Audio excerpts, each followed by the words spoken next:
Hello everyone, my name is Aditya Malik. I welcome you all to Saint Peter's law academy. आज हम लोग देखने वाले हैं डीयू एलएलबी सीयूटी जो पीजी आपके पास, उसकी एक्सपेक्टेड कट ऑफ क्या होने वाली है।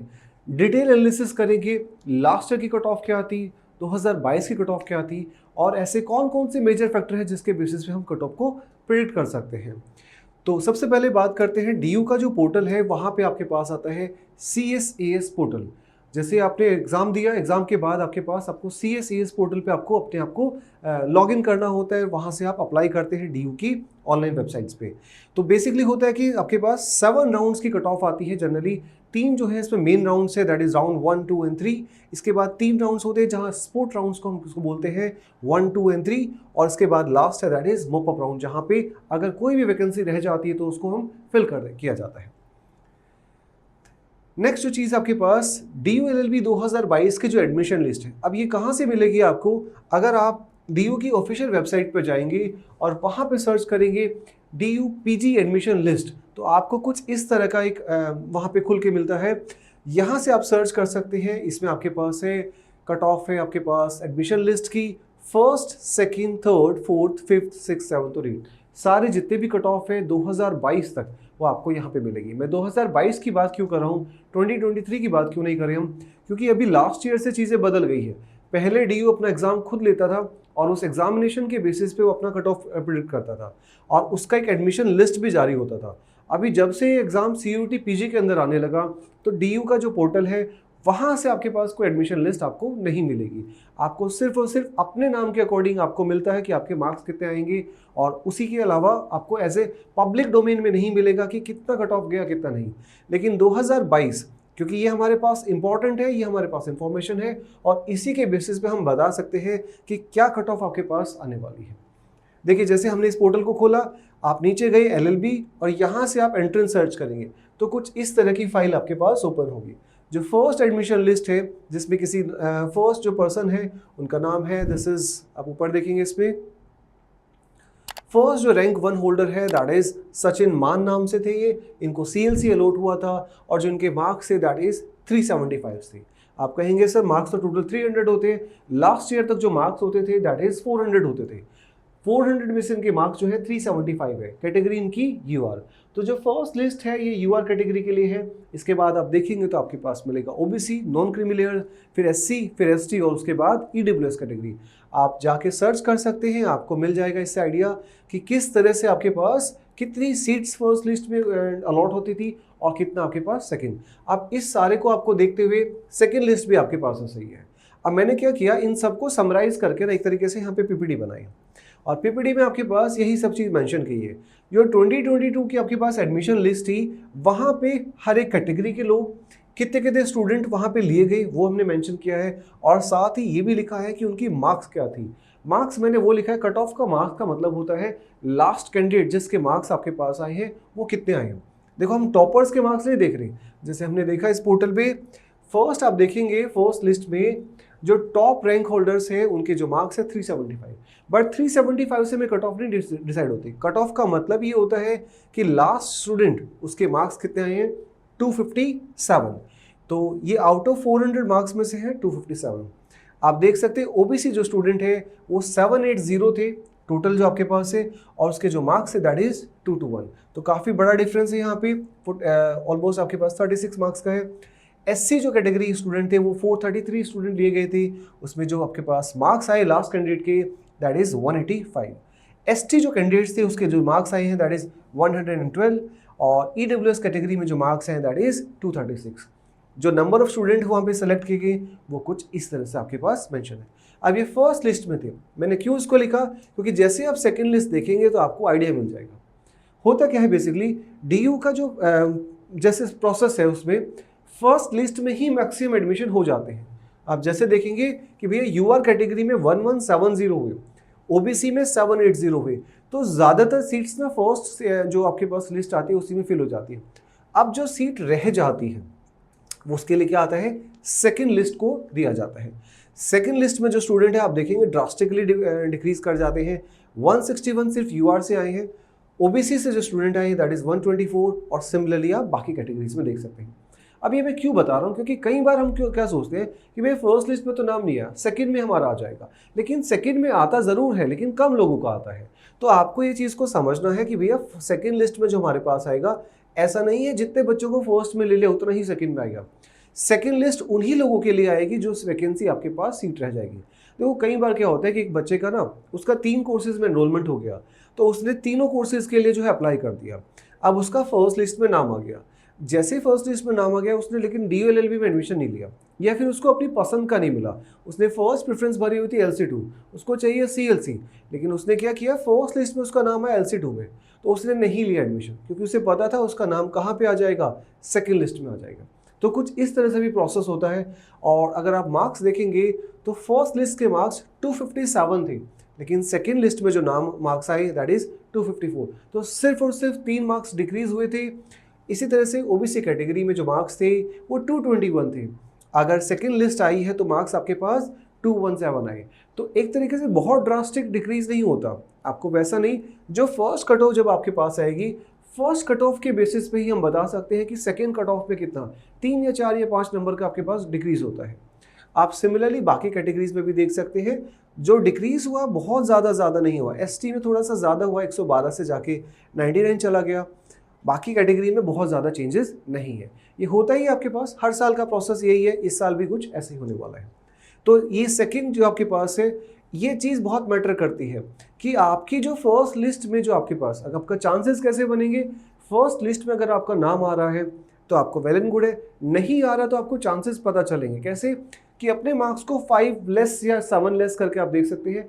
तो अगर आपके पास 5 या 10 की रेंज में आप आ रहे हैं तो एक पॉसिबिलिटी है कि आपका एडमिशन सेकंड लिस्ट में हो जाएगा। अदरवाइज अगर आप 20 या 25 मार्क्स पीछे रह जा रहे हैं तो फिर शायद चांसेस आपके नहीं होंगे। ठीक है, तो ये हमारे पास मेन फैक्टर हो गए। अब मैं अगर आपको बात बताऊं कि भाई किस तरह से हम प्रिडिक्ट करते हैं किसी भी कट ऑफ को, तो 2 मेजर फैक्टर होते हैं। पहला ये होता है कि भैया एप्लीकेंट कितने थे, पहले लास्ट ईयर का कितने लोगों ने अप्लाई किया है और इस साल कितने लोगों ने अप्लाई किया। एक दूसरा फैक्टर होता है आपके पास, जो आपका एग्जाम होता है उसका डिफिकल्टी लेवल कैसा है। अगर एग्जाम का डिफिकल्टी लेवल बढ़ गया तो कट ऑफ ऑब्वियसली कम हो जाएगी, और डिफिकल्टी लेवल कम हो गया तो कट ऑफ थोड़ी ना थोड़ी बढ़ जाएगी। लेकिन इसमें एक और थर्ड फैक्टर भी है कि जब लास्ट ईयर जब एग्जाम आया था आपके पास, ये CUET का जो पोर्टल आया था 2023 में, उस टाइम पे सबके लिए नया था, किसी को नहीं पता था किस फॉर्मेट में क्वेश्चन आने वाले हैं, कितने क्वेश्चन किस सेक्शन से आने वाले हैं। लेकिन इस बार क्या हुआ, इस बार सबको आइडिया था कहीं ना कहीं कि कितने आपके पास क्वेश्चंस जो एग्जाम में आने वाले हैं, किस पोर्शन से कितने आएंगे। हालांकि लीगल का थोड़ा सा एक्सपेक्टेशन था कि भैया लीगल से आएगा, लेकिन इस बार नहीं पूछा फिर से। तो ये मेजर फैक्टर होते हैं, इसको दिमाग में रखते हुए हमने 2023 के कट ऑफ देखनी है। जो 23 का कट ऑफ है वो आपके पास आउट ऑफ 400 मार्क्स है। जैसे आप 400 मार्क्स में से देखेंगे तो फर्स्ट लिस्ट गई है, ये जो मैंने बताया अभी, दिस वाज फॉर 2022 का था आपके पास, ठीक है, फर्स्ट लिस्ट भी और सेकंड लिस्ट भी, ये भी आउट ऑफ 400 मार्क्स थी। लेकिन 2022 में क्या था आपके पास, सिलेबस ही अलग था, वहाँ पे आपके पास मैथ्स और रीजनिंग नहीं पूछी जाती थी उतनी, मेन जो पोर्शन था वो आपके पास लीगल का ही था। लेकिन 23 में जैसे ही आप आए तो वहाँ आपका सिलेबस बदल गया। अब आपके पास कौन सा सिलेबस हो गया, जो SSC एग्जाम्स में सिलेबस पूछा जाता है, जिसमें मैथ्स होता है, रीजनिंग होता है, इंग्लिश होता है और बाकी GS का थोड़ा पोर्शन होता है। तो इसको हमने दिमाग में रखना है। 23 में जो कट ऑफ गई वो आउट ऑफ 400 कट ऑफ गई आपके पास 235। इसी तरह से OBC कैटेगरी में देखेंगे तो 400 में से सिर्फ कट ऑफ गई आपके पास दैट इज 200। उसका मेजर फैक्टर क्या था, 2 रीज़न। पहली बात तो ये कि एग्जाम पहली बार हो रहा था, दूसरी बात कि लॉ फील्ड में जाने वाले बच्चे जनरली मैथ्स बैकग्राउंड के नहीं होते। अगर वो मैथ्स बैकग्राउंड के नहीं है तो उनका मैथ्स कहीं ना कहीं जो है वो सफ़र करते हैं उस चीज़ में, तो वो भी एक रीज़न है। सेकेंड थर्ड चीज़ है, जो एग्ज़ाम का लेवल था वो भी कहीं ना कहीं मॉडरेट कैटेगरी में था, ईजी नहीं था वो। अगर वो इजी नहीं था तो फिर वो जो बच्चे जिनको मैथ्स का डर है वो कहीं ना कहीं उन क्वेश्चंस को नहीं कर पाए और कट ऑफ कहीं ना कहीं डिक्रीज हो गई। तो जो आप देख सकते हैं SC कैटेगरी का कट ऑफ है दैट इज 163, ST कैटेगरी में 105 और EWS में आपके पास 200। ये आप कैटेगरी वाइज देख सकते हैं। सेकेंड जो कट ऑफ आई है, सेकेंड कट ऑफ, अब देखो 23 में कोई पोर्टल पे नहीं आया तो प्रिडिक्टेड है ये, मतलब ऐसे, मतलब बच्चों के कमेंट्स देख के या फिर हम लोग ऐसे पता करके कि भैया इतने मार्क्स आए अगर किसी के तो उसका एडमिशन हुआ है। अदरवाइज ये ऑफिशियल वेबसाइट पे कहीं किसी ने नहीं लिखा, तो ये मार्क्स +- 2 3 हो सकते हैं, ठीक है, ये आउट ऑफ 400 मार्क्स है। आप अगर सेकंड कट ऑफ की बात करें तो डिक्रीज हुआ, लेकिन कितना डिक्रीज हुआ, ऑलमोस्ट लगभग 4 से 5 मार्क्स डिक्रीज हो गया। तो 235 था, अभी क्या हो गया हमारे पास 231। जब सेकंड कट ऑफ आई, ये कहीं ना कहीं आपके पास 13-14 मार्क्स जो है डिक्रीज हुआ। तो कुछ लोगों ने बोला 186 वाले का हुआ है और कुछ लोगों ने बोला है 184 वाले का भी हुआ है, तो हमने दोनों को इंक्लूड कर दिया। बट 184 से नीचे किसी का नहीं हुआ, ये ज़्यादातर लोगों का मेजोरिटी में कमेंट था। और थर्ड जो आप देख सकते हैं बाकी कैटेगरी के हिसाब से, तो जो डिक्रीज होता है बहुत ज़्यादा डिक्रीज नहीं होता। आपके जो बाजू मार्क्स होते हैं वो कहीं ना कहीं जो है फर्स्ट कट ऑफ के बेसिस पे ही रह जाते हैं। जैसे 105 आया तो लास्ट क्या गया, 95 तक गया, तो उस बेसिस पे ही आप देख सकते हैं +5 +-10 हो सकते हैं, उससे ज़्यादा मार्क्स डिक्रीज नहीं होते। अब हम बात करने वाले हैं जिसका आप वेट कर रहे थे, DU LLB का एक्सपेक्टेड कट ऑफ क्या होने वाला है। अब एक्सपेक्टेड कट ऑफ के लिए मैंने सारे फैक्टर्स को दिमाग में रखते हुए फिर इसको बनाया। क्या क्या फैक्टर, सबसे मेजर चीज़ तो डिफिकल्टी लेवल ऑफ एग्जामिनेशन। मैंने देखा जो लास्ट ईयर का पेपर था 23 का और 24 का, वो कहीं ना कहीं सिमिलर थी, लेकिन 24 वाला कंपेरेटिवली थोड़ा सा ईजी है और उसी हिसाब से मैंने आपको बताया। अब देखिए इस बेसिस पे भी कर सकते हैं। अगर मैंने बोला 2023 में कट ऑफ 235 थी, आउट ऑफ कितने मार्क्स में से, 400 मार्क्स में से, तो जब ये 400 में से है तो आप इसका परसेंटेज भी निकाल सकते हैं। ये ऑलमोस्ट 60% के आसपास है, ये ऑलमोस्ट आपके पास 50% है, ये 40%, 26% और 50%। तो इस तरीके से आप देखो, ये थोड़ा सा ना मुझे भी थोड़ा लगा था कि शायद नहीं जाती होगी, बट जनरली लोगों ने ही बोला 106 ही गई थी सर, तो उसी बेसिस पे मैंने बताया। बट मुझे लगा था 26% नहीं जानी चाहिए, हो सकता है गई हो, क्योंकि ये ऑफिशियल तो कहीं नहीं आया, बट जनरली जैसा आपके पास है ऑफिशियल वेबसाइट पे कहीं है नहीं, और बच्चों के जो सोर्स है उसी से हमें पता चला कि 105 के आसपास गई है और 26% बैठता है। अब इसके बेसिस पे भी देखिए, हम परसेंटेज को मेजर फैक्टर मानते हुए अगर आप देखें कि भैया कट ऑफ रहने वाली क्या है, तो कहीं ना कहीं 24 में अगर मैं ये मानूं कि भैया एग्जाम का लेवल कहीं ना कहीं सेम है, सिमिलर है, कंपेरेटिवली लास्ट ईयर से थोड़ा सा डिफिकल्टी थोड़ा कम है, तो अगर आप परसेंटेज वाइज भी जाएंगे तो जो सेफ स्कोर आपके लिए रहने वाला है कहीं ना कहीं 180 से लेके 185 वाला रहने वाला है। अगर आप इससे नीचे जा रहे हैं, अगर फॉर सपोज आपके मार्क्स जनरल कैटेगरी में 160 आते हैं तो थोड़े चांसेस कम है आपके, और अगर आप 200 की रेंज में आ रहे हैं तो फिर कोई इशू ही नहीं है आपको, ठीक है, आप सेफ जोन में है, कोई ऐसा इशू नहीं है। सेकेंड जो आपके पास है ओबीसी की जो कट ऑफ रहने वाली है वो कहीं ना कहीं 160 से 165 की रेंज में रहने वाली है। हो सकता है 2-4 नंबर ऊपर नीचे हो जाए, बट जो हमारा एक्सपीरियंस कहता है उस हिसाब से ओबीसी कट ऑफ 160 से लेके 165 रहने वाली है। थर्ड जो चीज़ आपके पास एससी कैटेगरी में, अगर आपके मार्क्स इस कैटेगरी में फॉल कर रहे हैं 120 से लेके, मैं इसको थोड़ा और ब्रॉडर कर देता हूँ, 130 मान लेते हैं, 120 से लेके 130 तक के आप ले सकते हैं, क्योंकि ऊपर नीचे हो जाएगा। देखो ये जनरली प्रिडिक्ट कर सकते हैं हम कि यूआर क्या रहेगा, आप ये भी बता सकते हैं ओबीसी क्या होगा। इनके बारे में कहना थोड़ा सा मुश्किल हो जाता है, क्योंकि जो सैंपल साइज होता है वो थोड़ा कम होता है, उसके बेसिस पे हम नहीं प्रिडिक्ट कर पाते एग्जैक्टली कि कितना होगा। बट अगर हम लास्ट ईयर के हिसाब से देखें तो लास्ट ईयर के हिसाब से कंपेरेटिवली उसी के आसपास पहुंच जाएगा, क्योंकि जो पैटर्न लास्ट ईयर था वैसा ही अभी भी है। तो इस तरीके से आप देख सकते हैं ऑलमोस्ट कट ऑफ आपके पास जनरल कैटेगरी में 180 से लेके 185 रहने वाली है। इससे ज़्यादा जा सकती है, कम आने के चांसेस थोड़े से कम है। मैंने बहुत लिबरल होकर इस चीज़ को बनाया, अगर मैं थोड़ा सा इसको हार्ड कोर बना के करूँ तो कहीं ना कहीं थोड़ा डिफिकल्टी लेवल तरफ जाएगा, तो 185 से ज़्यादा हो सकता है। तो आप ये बस समझिए कि भैया हमारे पास अगर हम 180 की रेंज में आ रहे हैं तो कहीं ना कहीं चांस है, 180 से ज़्यादा आ रहे हैं, 180 90 या 200 आ रहे हैं तो आप सेफ है, बिल्कुल फर्स्ट लिस्ट में ही आपका नाम आ जाएगा। लेकिन अगर आप 160, 150 या 140 की रेंज में है तो फिर चांसेस यूआर कैटेगरी में काफ़ी कम आपके पास बचते हैं, ठीक है, ये चीज़ आप देख सकते हैं। अगर आपके पास इस कट ऑफ में आप नहीं आते तो आप BHU का कट ऑफ भी देख सकते हैं। BHU का जो कट ऑफ है वो कंपेरेटिवली थोड़ा सा कम जाता है, उसको हमें दिमाग में रखना है। होता क्या है, BHU के आपके पास कई कैटेगरी का कट ऑफ है, जैसे जनरल, EWS, OBS, OBC, फिर SC ST, और फिर कुछ ये पेड भी लिखा है, क्योंकि कुछ परसेंटेज सीट्स वहाँ पे पेड होती है। पेड का मतलब ऐसा नहीं कि आपने 10 लाख रुपए जाके दे देना है और आपके पास एडमिशन हो जाएगा। पेड का बेसिक मतलब क्या होता है कि ये सीट्स रह जाती है, जैसे वही मोपअप राउंड्स बोलो, ये सीट्स अगर वैकेंट रह जाती है तो 15% सीट्स को रिजर्व रखते हैं कुछ इन कैटेगरीज के लिए। और ये जो आपके पास मार्क्स है ये आउट ऑफ 400 है, लास्ट ईयर का है ये, इस बार का नहीं है। आउट ऑफ 400 जो कट ऑफ रही थी और ये ऑफिशियल है, ठीक है, इन्होंने ऑफिशियली अपने जो है नोटिस बोर्ड पे लगाया था, उसी से मैंने आपको बताया कि 400 में से जो मार्क्स थे, दैट इज जो मैक्सिमम मार्क्स थे वो 270 थे और जो मिनिमम मार्क्स आए थे वो 231 थे।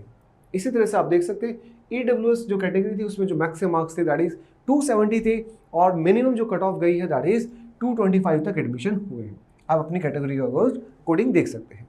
इसके अलावा बहुत सारी सेंट्रल यूनिवर्सिटीज़ होती है। आपने जब फॉर्म को फिल किया होगा, आपने उस टाइम पे फिल किया होगा, बहुत सारी यूनिवर्सिटीज़ आपको दिखी होगी। Central university of Rajasthan, central university of Haryana, या फिर कोई भी आपके पास जम्मू की एक यूनिवर्सिटी होती है। आप देखेंगे तो शिमला की यूनिवर्सिटी है, उत्तराखंड की बहुत सारी यूनिवर्सिटीज़ है। अगर आपका DU वाले में नहीं होता तो पॉसिबली, क्योंकि वहाँ की कट ऑफ काफ़ी कम जाती है, तो पॉसिबल चांसेस है कि आप वहाँ के लिए अप्लाई कर सकते हैं। बस इस चीज़ को दिमाग में रखें कि उनकी डेट्स कब होती है। जैसे DU का तो CS पोर्टल अभी ओपन था, लेकिन अभी बाकी जो एडमिशन्स होने हैं वो उसकी आपको डेट्स को दिमाग में रखना है। अब ये पता कैसे चलेगा? आपने जैसे फॉर्म फिल किया था NTA वेबसाइट से, वहाँ पे आप जाइए और वहाँ से आपके पास कंप्लीट लिस्ट है कि कौन कौन से यूनिवर्सिटीज़ है जो कि आपके पास DULB जैसे ही आपको LLB प्रोग्राम देते हैं 3 ईयर का, आपको वहाँ से लिस्ट मिलेगी और उस लिस्ट के बेसिस पे फिर हर एक उसको आप जोन आउट करें कि आप किस एरिया में रहना पसंद करेंगे या फिर किस यूनिवर्सिटी में आपको लगता है कि आपका एडमिशन हो जाएगा। तो उसको सर्कल आउट कीजिए और सर्कल आउट करके फिर उसको अलग से सर्च कीजिए ताकि आपको ये पता चले कि उसका एडमिशन प्रोसेस कब स्टार्ट होने वाला है और कब उसके बारे में हमें अप्लाई करना है। ठीक है, तो ये फर्स्ट इन्फॉर्मेशन मैंने आपको बताई कि भैया क्या क्या हमें करना है अगर हमारा नहीं आता है, और अगर आपका एडमिशन लिस्ट में नाम आ जाता है तो वेल एंड गुड, फिर आपके पास, आपको पता ही है, बहुत ज़्यादा आपको दिक्कत नहीं है क्योंकि वहाँ पे सब ऑनलाइन होने वाला है। आपका पूरा जो पोर्टल होता है वो ऑनलाइन चलता है, आपको जो भी डॉक्यूमेंट देने हैं वो सब ऑनलाइन अपलोड हो जाते हैं, अभी जाके देने की ज़रूरत नहीं है। अगर कोई आपके पास डॉक्यूमेंट नहीं है, जैसे माइग्रेशन सर्टिफिकेट नहीं है या कोई भी आपके पास सर्टिफिकेट नहीं है, तो उसके लिए क्या होता है कि आप एक अंडरटेकिंग दे सकते हैं। ठीक है, अलाउड होती है, वहाँ पे एक पर्टिकुलर टाइम होता है, 10 दिन 15 दिन, उसके अंदर जाके आप उसको दोबारा से सबमिट कर सकते हैं। तो they will consider your admissions. I guess ये वीडियो आपके लिए हेल्पफुल रही होगी और आप अपने किसी भी दोस्त को शेयर कर सकते हैं जो कि तैयारी कर रहे हैं लॉ के लिए। That's all from this side. Thank you very much, have a nice day.